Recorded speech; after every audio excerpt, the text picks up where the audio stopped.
اعوذ باللہ من الشیطان الرجیم، بسم اللہ الرحمن الرحیم۔ یکم ربیع الاول کے دن کے خاص اعمال۔ مومنین، ایک ایسا مہینہ خداوند متعال نے عطا فرمایا ہے کہ جس مہینے کے اندر پروردگار کی محبوب ترین ہستی حضرت رسول خدا کی آمد ہے۔ جو بھی انسان اس مہینے میں توسل کرتا ہے، دعا مانگتا ہے، پروردگار اس ہستی کے صدقے قبول فرماتا ہے۔ یکم ربیع الاول کے دن کے خاص اعمال آپ کی خدمت میں عرض کر رہے ہیں۔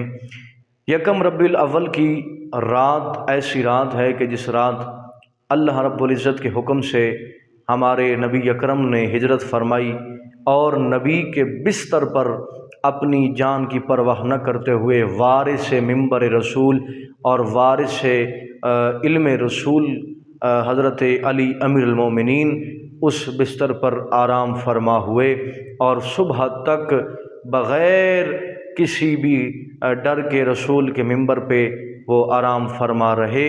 تو اس وجہ سے علماء فرماتے ہیں کہ یکم ربیع الاول کے دن شکرانے کے طور پر مومن کو چاہیے کہ روزہ رکھے۔ ایک تو یکم ربیع الاول کے دن کا خاص عمل روزہ رکھنا ہے شکرانے کے طور پہ۔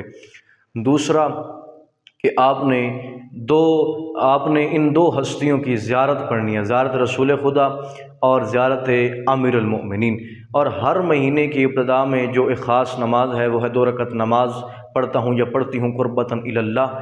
سورہ الحمد کے بعد پہلی رکعت میں 20 مرتبہ سورہ توحید، دوسری رکعت میں سورہ الحمد کے بعد 20 مرتبہ سورہ قدر۔